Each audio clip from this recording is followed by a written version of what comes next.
Hello everyone and welcome back to the GSMC Fantasy Sports Podcast, brought to you as always by the GSMC Sports Network.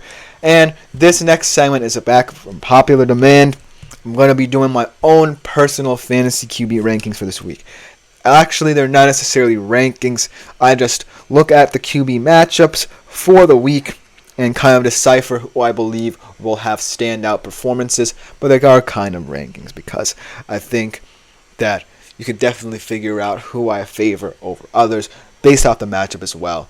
And it's something that you kind of have to do in fantasy terms. So without further ado, let's jump right into it. Starting off with a guy that's already been mentioned on today's show. Someone who I'm kind of shocked was still out there on waivers, deserves to be at the very least a high-end QB2 in some leagues at this moment in time. Baker Mayfield going up against the Broncos.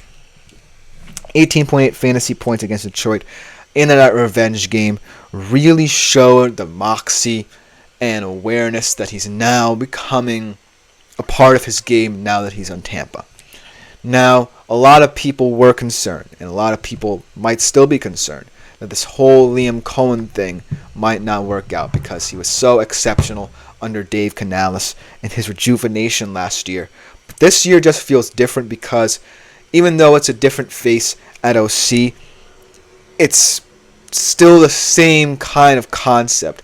But now that Baker is more smart and astute and knows his players that he has in the system and has a deeper connection with them, especially Mike Evans and Chris Godwin, it's kind of allowed him to be one of the more mature QBs in the league.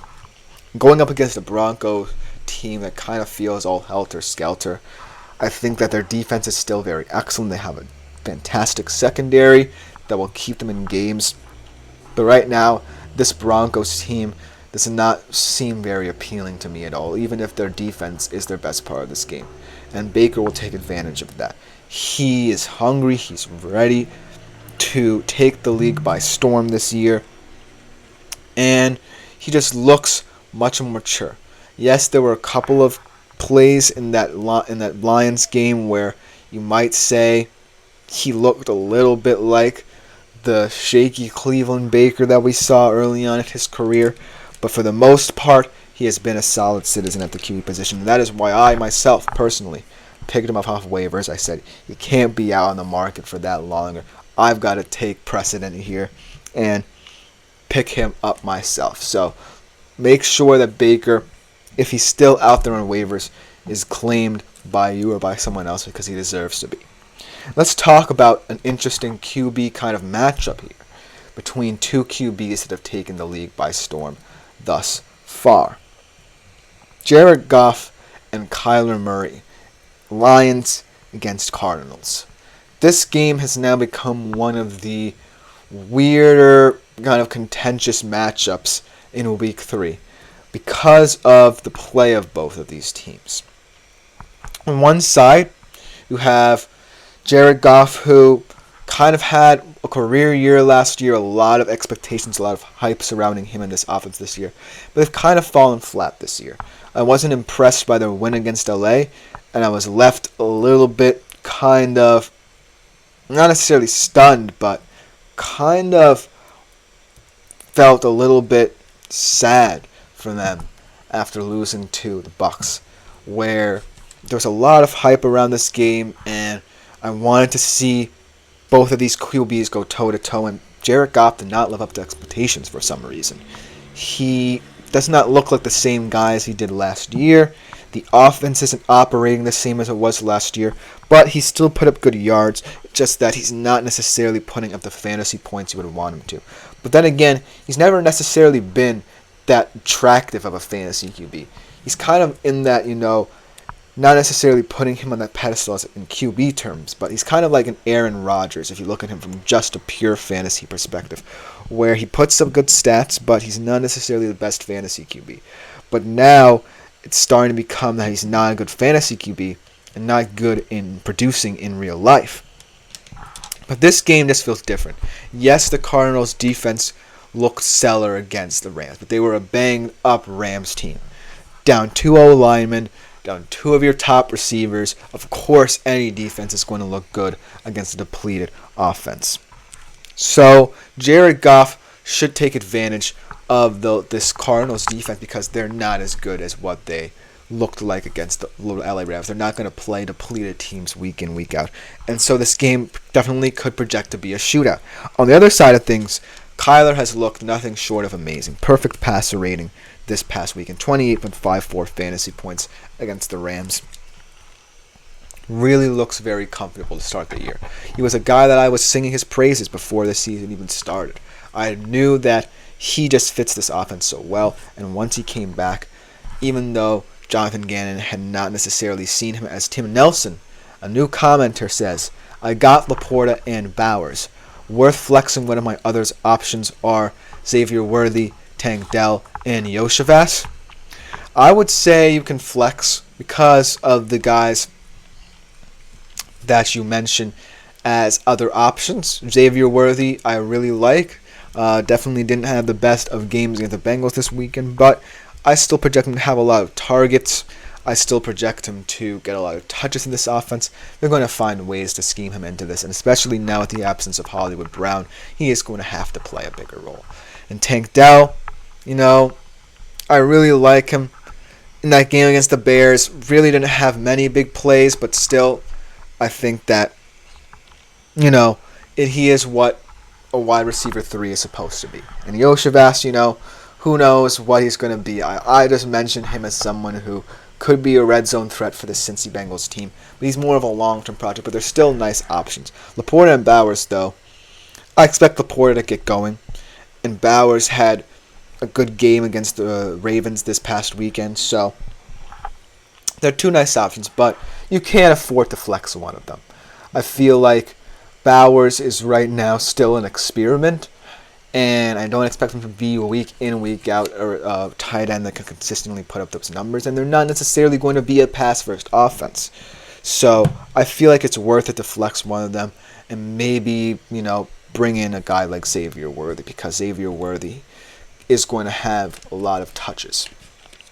So, fantastic question. Thank you for commenting, Tim Nelson. But let's get back to all of our fantasy QBs that we want to talk about here, because Kyler is definitely going to perform in this game. I feel it.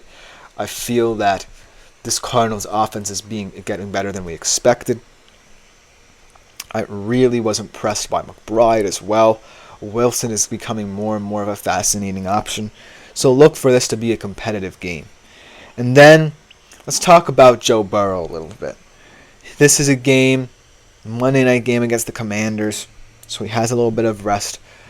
I don't necessarily think that, Joe Burrow has played that badly, but he certainly feels like he needs a game where he can just get warmed up, and this is a perfect example of that game. It's a Washington Commanders defense that really hasn't been up to snuff. Yes, they beat the Giants, held them to only one touchdown, but it is what it is. Against the Chiefs, he played exceptionally well, albeit had that bad fumble at the end of the game that proved to be the quote-unquote game-winning touchdown. But at the end of the day, he did pretty well, considering the circumstances surrounding him. He just needs a game against a team that is an easy win to get him going, and I believe that the Bengals should be fine. I'm not panicking just yet about the Cincinnati Bengals and their season. So, Joe Burrow against the Commanders, pretty much a lock, if you want my opinion, in terms of starting him as your QB1 this weekend. But then, let's talk about this guy again, because if he plays, it's a very intriguing matchup. Going back to the team that drafted him, going back to their home stadium, Malik Willis. I think that it's a niche pick. In deeper leagues, it could make sense.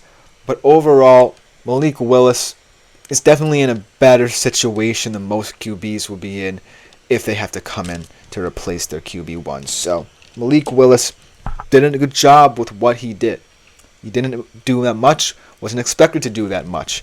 Just stayed on schedule, got his first career NFL touchdown, if you can believe it. And I think that as long as he stays ahead of schedule, he could spring a surprise on Tennessee. He knows this team very well. Yes, they have a new coaching staff, and They have a good team outside of Will Levis's mistakes, and they could themselves have a positive record, maybe be even sitting 2-0 right now if Will Levis hadn't made the mistakes. But at the end of the day, Matt LaFleur has proven that he can do a good job with either Jordan Love or Willis in the game. His game plan is not changed. His game script does not change. And so look for Malik Willis to still stay ahead of schedule here in this game. But overall, all these fantasy QBs can be interesting plays. But some of them, it must be noted that in deeper leagues, maybe they're better. Some of these, I will start straight up.